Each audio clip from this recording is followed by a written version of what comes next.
اللهم صل على محمد وآل محمد.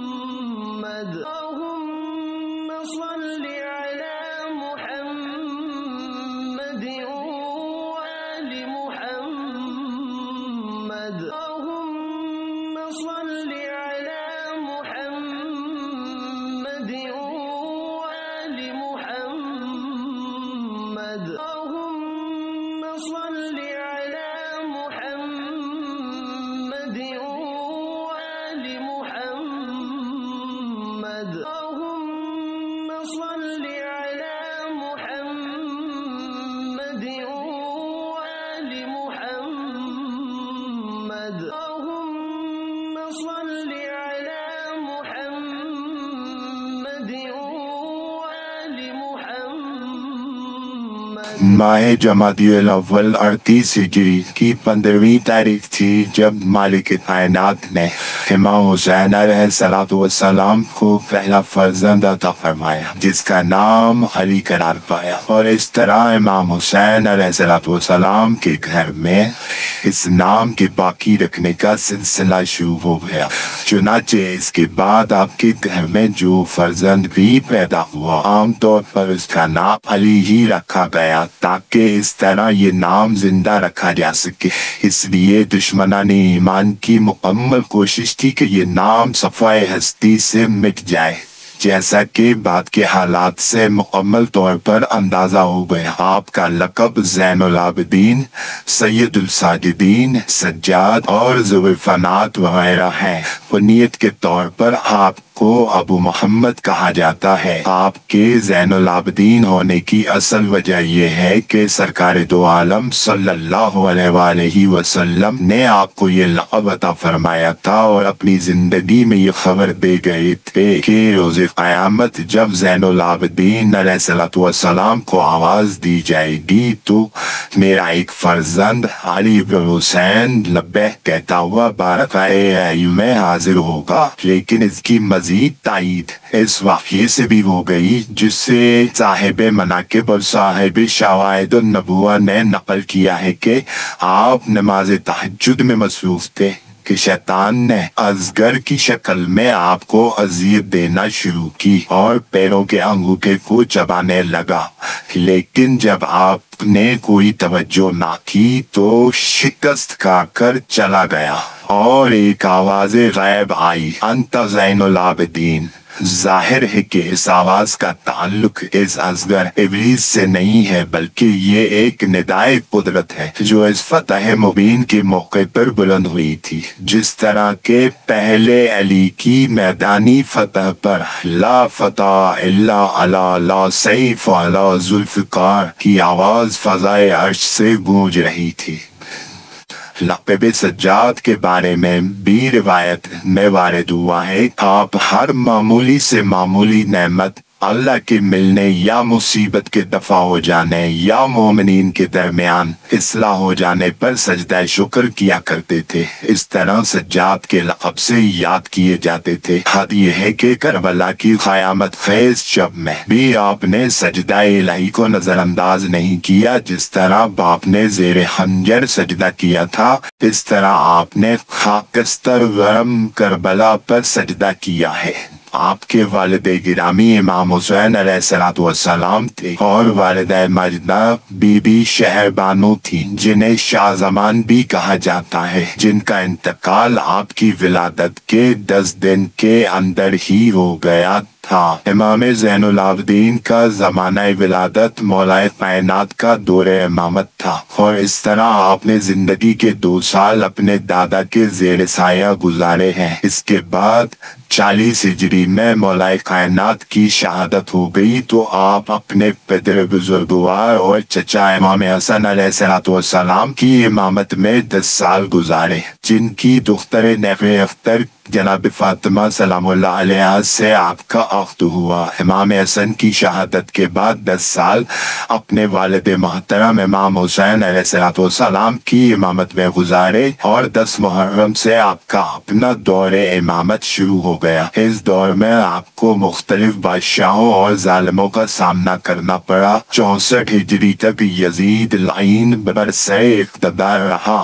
65 ہجری میں معاویہ بن یزید اور مروان بن حکم کی حکومت رہی۔ پھر 65 ہجری سے 84 ہجری تک عبد المالک بن مروان کی حکومت رہی اور 84 سے 95 ہجری تک ولید بن عبد الملک لعین تخت حکومت پر قابض رہا، جس نے 95 ہجری میں آپ کو زہر دلوا کر شہید کرا دیا۔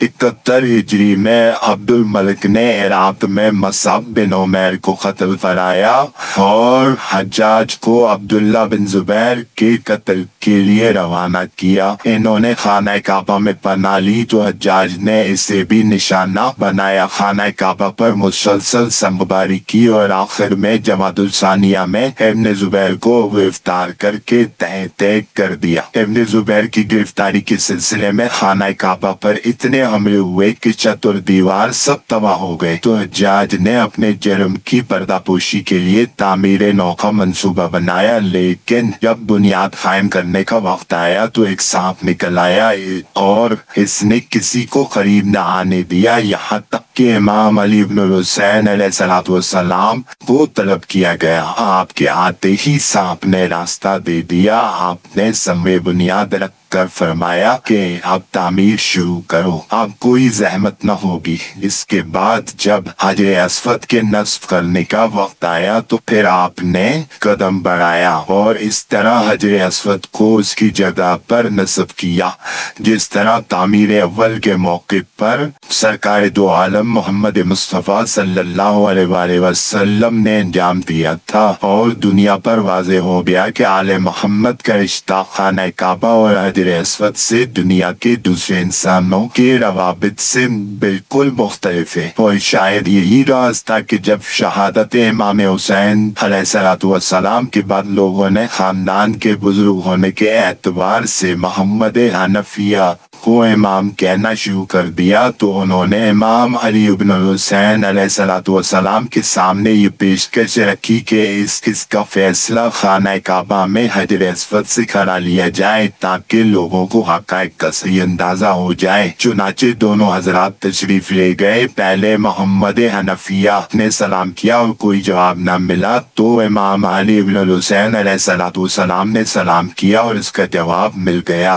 تو گویا حجر اسود نے آپ کی امامت کی شہادت دے دی اور اس طرح مسئلہ امامت بالکل واضح ہو گیا۔ یہ اور بات ہے کہ لوگ اپنی آنا پر قائم رہنے والے ہیں اور مذہب کے جذبات مفادات سے ملے ہونے کی وجہ سے محمد حنفیہ کو امام مانتے رہے۔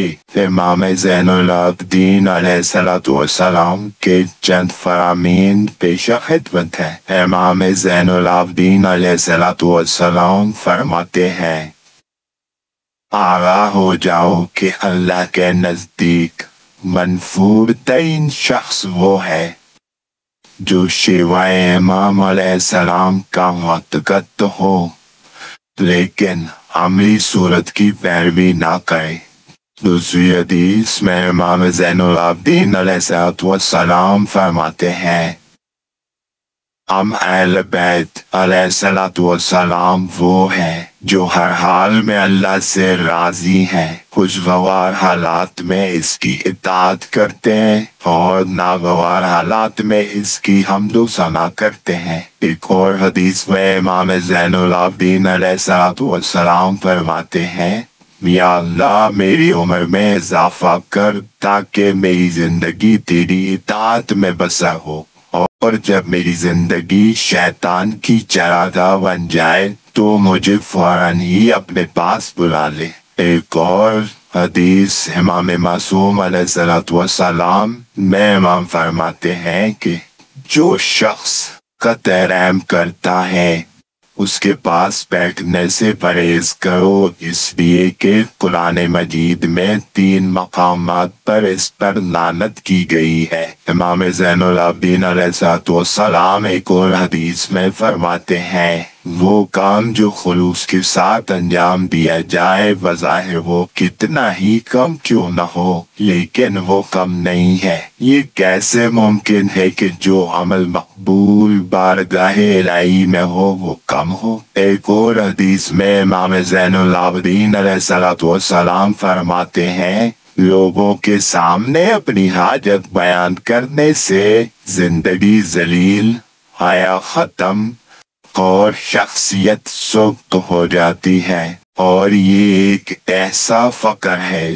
جسے انسان اپنے ہاتھوں سے فراہم کرتا ہے۔ ایک اور حدیث معصوم میں امام زین العابدین علیہ السلام فرماتے ہیں، جو بھی اپنے فرائض کو انجام دے گا اس کا شمار عابد ترین لوگوں میں ہوگا۔ امام زین العابدین علیہ السلام ایک اور حدیث میں فرماتے ہیں کہ قضائے ناخوشگوار پر راضی ہونا بالا ترین مراتب یقین میں سے ہے۔ امام زین العابدین علیہ السلام کا فرمان عالی شان ہے، جس نے اپنے نفس کو باکرامت بنا لیا دنیا اس کے نزدیک کچھ بھی نہیں ہے۔ ایک اور حدیث میں امام زین العابدین علیہ السلام فرماتے ہیں، عطائے پروردگار پر جس نے قناعت کر لی اس کا شمار غنی ترین لوگوں میں ہے۔ بسم اللہ الرحمن الرحیم۔ درباری یزید میں خطبہ امام علی بن حسین علیہ السلام، جس خطبے کے نتیجے میں اور بی بی زینب سلام اللہ علیہ کے کردار اور ان کے خطبوں کی وجہ سے یزید کو بالآخر مجبور ہو کر اسیران کربلا کو چھوڑنے پر وہ مجبور ہوا۔ ان میں سے ایک خطبہ آپ کی پیش خدمت ہے۔ بعد الحمد سنہ ایھا الناس، ہمیں 6 صفتیں عطا کی گئی ہیں اور ہمیں 7 باتوں کے ذریعے فضیلت دی گئی ہے۔ ہماری صفتیں علم، حلم، سخاوت، فصاحت، شجاعت اور مومنین کے دلوں میں ہماری محبت ہے، اور ہمارے اسباب فضیلت یہ ہیں کہ رسول مختار ہم میں سے ہیں، صدیق، علی، طیار، جعفر، اسد اللہ، حمزہ، سیدۃ النساء العالمین فاطمۃ الزہرا سلام اللہ علیہا، سبتین ماتا و سید شباب اہل جنہ، حسنین ہمارے ہی بزرگ ہیں۔ جس نے مجھے پہچان لیا اس نے پہچان لیا، جس نے نہیں پہچانا اس سے اپنا تعارف کروا رہا ہوں۔ میں مکہ و منا کا فرزند ہوں، میں زمزم و صفا کا لال ہوں، میں اس کا فرزند ہوں جس نے ردا میں زکوٰۃ کو اٹھا کر غریبوں تک پہنچایا ہے۔ میں بہترین لباس و ردا والے کا فرزند ہوں، میں بہترین زمین پر قدم رکھنے والے کا لال ہوں، میں بہترین طواف و سعی کرنے والے اور بہترین حج و تلبیہ ادا کرنے والے کا لال ہوں۔ میں اس کا فرزند ہوں جسے براق پر سوار کیا گیا، میں اس کا لال ہوں جسے راتوں رات مسجد الحرام سے مسجد الاقصی تک لے جایا گیا، اور کیا بے نیاز اور پاکیزہ صفات ہے وہ لے جانے والا۔ میں اس کا لال ہوں جسے جبرائیل سدرۃ المنتہا تک اپنے ساتھ لے گئے، میں اس کا فرزند ہوں جس نے تقرب کی تمام منزلیں طے کر کے اپنے کو 2 کمانوں کے فاصلے تک پہنچا دیا، میں اس کا لال ہوں جس نے ملائکہ کے ساتھ نماز ادا کی، میں اس کا فرزند ہوں جس سے رب جلیل نے وحی کے ذریعے راز کی باتیں کی، میں محمد مصطفیٰ صلی اللہ علیہ وآلہ وسلم کا لال ہوں، میں علی المرتضیٰ علیہ السلام کا فرزند ہوں، میں اس کا لال ہوں جس نے کفار کی ناک رگڑ دی یہاں تک کہ کلمہ پڑھ لیا، میں اس کا وارث ہوں جس نے رسول اکرم کے سامنے 2 تلواروں سے جنگ، 2 نیزوں سے نیزہ بازی کی، 2 قبلوں کی طرف نماز پڑھی، 2 بیعتوں میں حصہ لیا، دو ہجرتیں کی اس نے بدرونین کے مار کے سر کیے اور ایک پلک جھپکنے کے برابر شک نہیں کیا۔ میں صالح المومنین کا فرزند ہوں، میں وارث النبیین، قاتل الملحدین، یعصوب المسلمین، نور المجاہدین، زین العابدین، تاج البقائین، امیر الصابرین، افضل القائمین، من نحال یاسین و رسول رب العالمین کا فرزند ہوں۔ میں اس کا فرزند ہوں جس کی جبرائیل کے ذریعے تائید اور میکائیل کے ذریعے مدد کی گئی۔ میں حرم مسلمین کے محافظ کا لال ہوں۔ میں بیت شکون منحرف اور دین سے نکل جانے والوں سے جہاد کرنے والے، نواسب سے جنگ کرنے والے اور تمام قریش میں سے سب سے بلند تر انسان کا وارث ہوں۔ میں اس کا فرزند ہوں جس نے سب سے پہلے دعوت الہی پر لبیک کہا، سب سے پہلے صاحب ایمان تھا، ظالموں کی کمر توڑنے والا، مشرکین کو ہلاک کرنے والا، منافقین کے حق میں سہم ترکش الہی، کلمہ عابدین کی زبان، دین اللہ کا مددگار، امر اللہ کا ولی، عطوت الہی کا باغ، علم الہی کا خزانہ، جواد و کریم، زیرک و ذکی، رضی و مرضی، مجاہد و باہمت، صابر و روزہ گزار، مہذب و نیک کردار، بہادر و شجاع، اسلام کا قطع کرنے والا، دشمنوں کی صفوں کا برہم کر دینے والا، سب سے زیادہ مطمئن قلب، سب سے زیادہ صاحب اختیار، سب سے زیادہ فصیح و بلیغ، سب سے زیادہ صاحب عزم و عزیمت، سب سے زیادہ صاحب حوصلہ و ہمت، شیر نیستان شجاعت، باران رحمت، میدان جنگ میں نیزوں کی باہمی آویزش اور گھوڑوں کی باہمی دوا دوش کے موقع پر ظالموں کو پیس ڈالنے والا اور انہیں ذرات کی طرح ہوا میں اڑا دینے والا، حجاز کا شیر، صاحب اعجاز، عراق کا سردار، نصر و استحقاق کا امام، مکی و مدنی، ابتہی، تہامی، بدری، واحدی، بیعت شجرہ و ہجرت کا مجاہد، عرب کا سردار، میدان جنگ کا شیر، مشارین کا وارث، سبتین کا والد، مظہر العجائب و غرائب، برام و کن، جمعیت لشکر، شہاب ثاقب، نور عاقب، اسد اللہ الغالب، مطلوب کل غالب، غالب کل غالب تھا، یعنی میرا جد علی ابن ابی طالب علیہ السلام تھا۔ میں فاطمہ الزہرا سلام اللہ علیہا، سید النساء العالمین، طاہرہ بطول، بضعۃ الرسول کا فرزند ہوں۔ اس کے بعد مصائب کربلا کا ذکر کر کے دربار میں انقلاب برپا کر دیا، گویا ظالم کے دربار میں فضائل و مصائب پر مشتمل ایک مکمل تقریر کر دی، جو اس جہد سے نامکمل رہ گئی کہ ظالم یزید نے اذان کے ذریعے ذکر مصائب کو مکمل نہ ہونے دیا۔ مصائب امام علی بن الحسین علیہ السلام۔ سجدے تو بہت سے عبادت گزاروں نے کیے ہیں، لیکن سید الساجدین امام زین العابدین کو کہا جاتا ہے، سجدہ کرنے والوں کا سردار۔ کیوں؟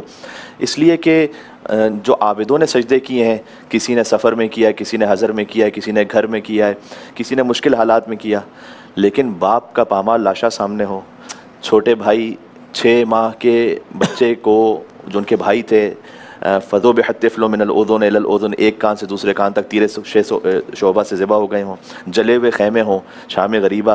شام غریبہ کے لیے روایت ہے کہ اب امام زین العابدین باقی ہے نا، فقط ایک مرد باقی ہے، پورے کنبے میں سب کو مار دیا گیا ہے، تو امام نے وہ پوری رات ایک سجدے میں گزاری، پوری رات ایک سجدے میں گزاری، اس لیے ہے وہ سید الساجدین کہ زبان پر تھا لا الہ الا اللہ حقا حقا، آرام دہ ماحول ہو، باپ کا لاشا ہو، اور پھر کہنا لا الہ الا اللہ ہو، عبودیت و رقہ، اللہ کے سوا کوئی معبود نہیں، میں اس کا عبد ہوں اور اس کا غلام ہوں، ایمانا و تصدیقہ، میں ایمان کے ساتھ اس کی تصدیق کرتا ہوں، یہ ہے سید الساجدین۔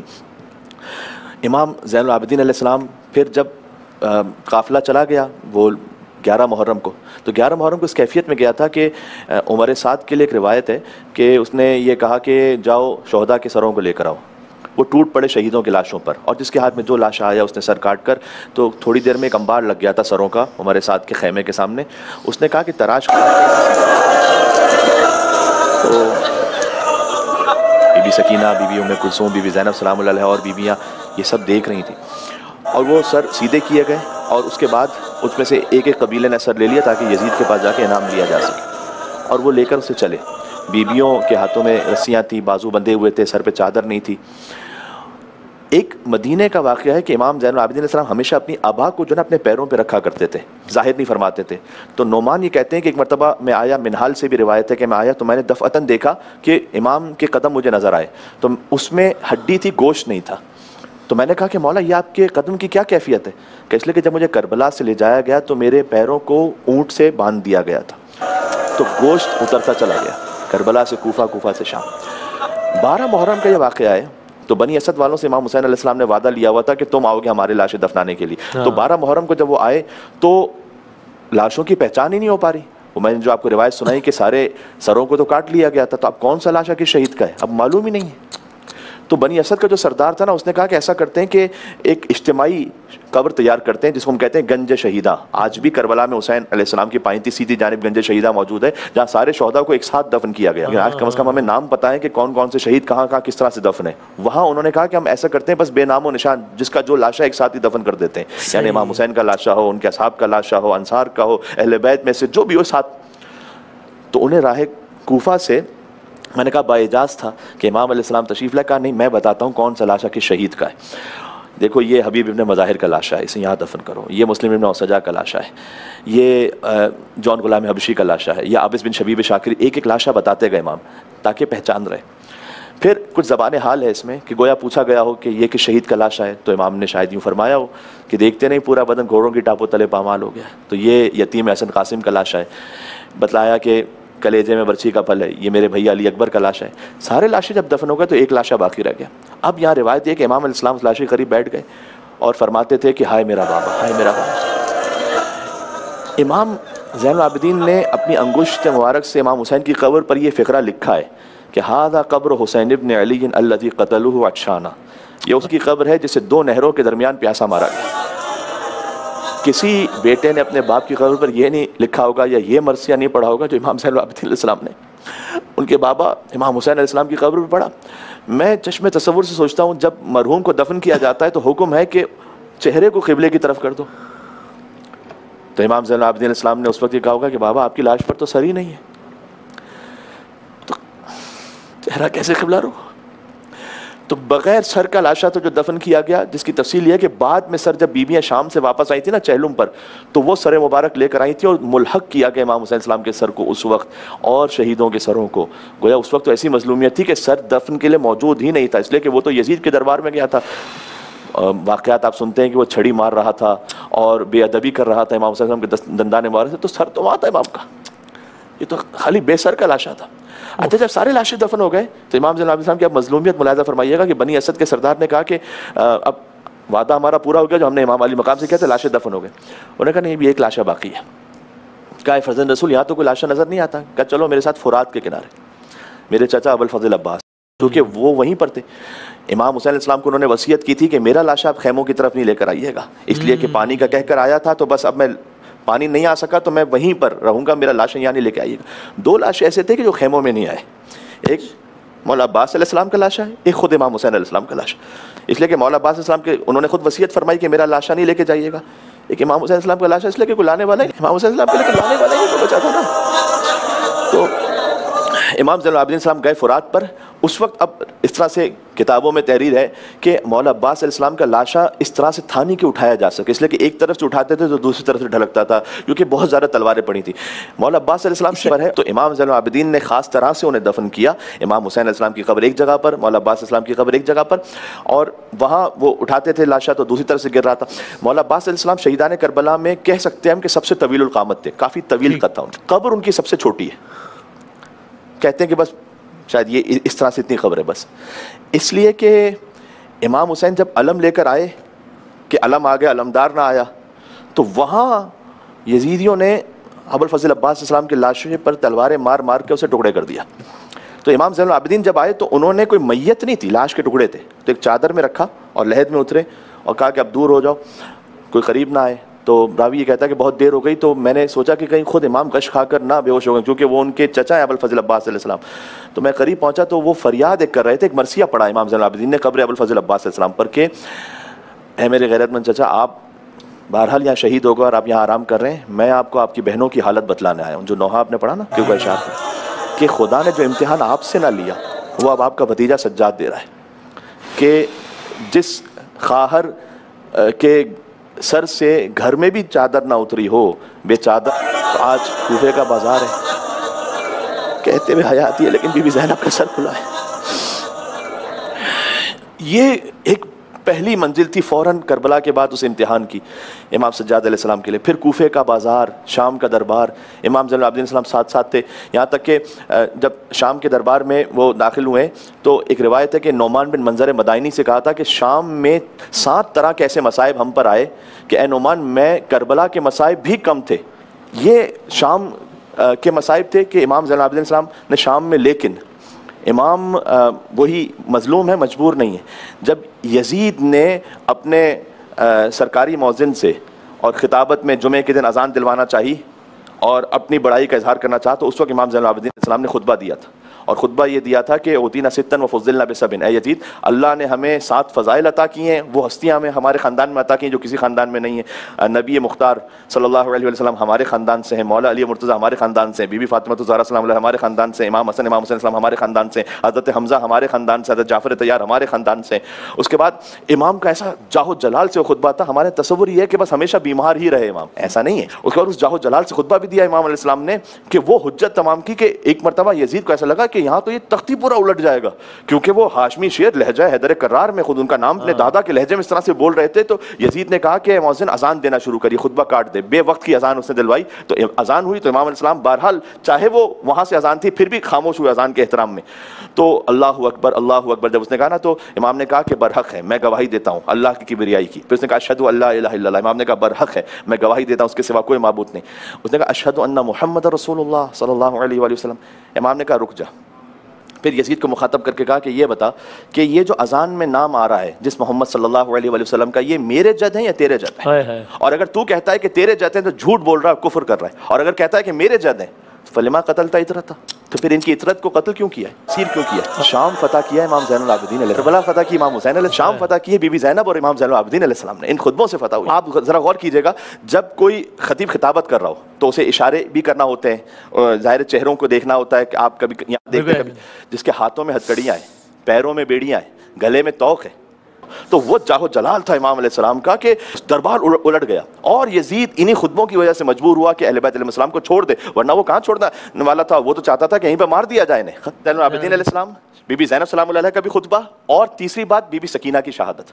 شام کی عورتوں نے آ کر اپنے مردوں سے کہا تھا کہ اگر اب نہ چھوڑا اس نے تو اب ہم یہاں پر ایسا انقلاب برپا کریں گے کہ تم میں جرت نہیں، ہم جا کے ماریں گے یزید کو، اور ہم یہاں پر اس کے خلاف بغاوت. ہوئی تھی بات شام میں کہ لقد ماتت بنت من بنات الحسین، حسین کی بیٹیوں میں سے ایک بیٹی مر گئی ہے، یہ مشہور ہو گیا تھا. تو انہوں نے کہا کہ اس کا مطلب ہے یہ تو بچے مرتے جائیں گے اندر، یہ تو اور بیویاں پھر مرتی جائیں گی اندر.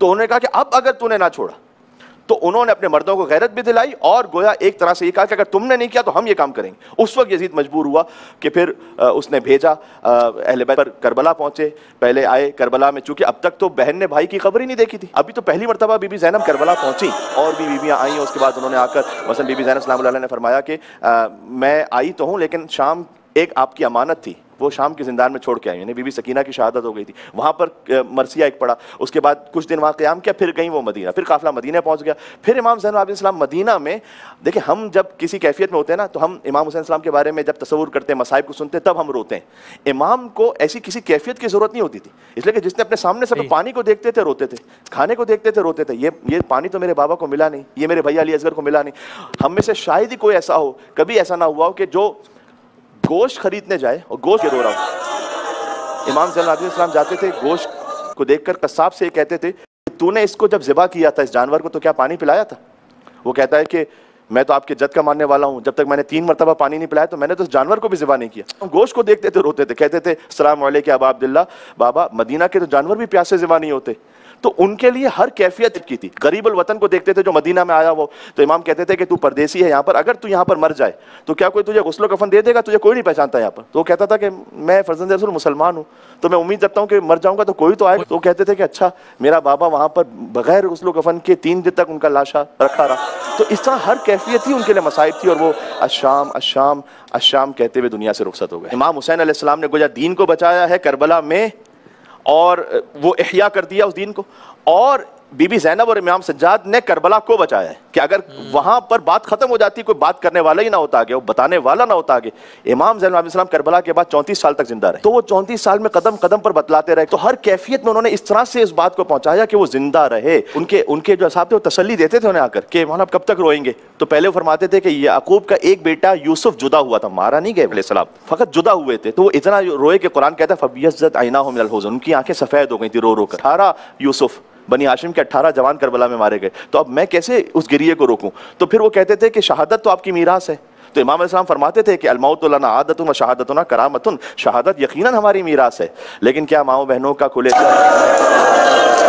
دربار میں جانا اور وہاں پر کھڑے رہنا اور 9 گھنٹے دربار کے باہر ہمیں رکوایا جانا، کیا یہ بھی ہماری میراث تھی؟ تو اس خاطر وہ الشام الشام کہہ کر روتے چلے جاتے تھے۔ بڑی کیا مظلومیت ہوگی کہ ذبیحے کو دیکھ کر امام حسین علیہ السلام کو وہ ایسے ذبح کیا گیا جیسے کوئی گوسفند کو ذبح کرتا، تو وہ ذبیحے کو دیکھ کر یاد کرتے تھے۔ کیا مظلومیت ہے امام زین العابدین علیہ السلام کی، کہ اور پوچھتے تھے کہ ذبیحے کو بھی تو نے پانی پلایا تھا؟ اور وہ کہتا ہے کہ ہاں میں نے تو 3 دفعہ پانی پلایا جو شریعت محمدی کا حکم ہے صلی اللہ علیہ وسلم۔ اور پھر امام کہتے تھے السلام علیکم ابا عبداللہ، بابا آپ پر میری جان قربان ہو کہ آپ ایسے کہ جیسے، میرے پاس الفاظ نہیں، مقتل میں کہ 13 ضربتوں سے، اس لیے کہ وہ خنجر 13۔ تو یہ سب کچھ یاد تھا امام زین العابدین کو، اور وہ دہراتے رہے اس کو اور بیان کرتے رہے آگے، تاکہ یہ مصائب کا سلسلہ زندہ رہے اور لوگوں کو معلوم رہے۔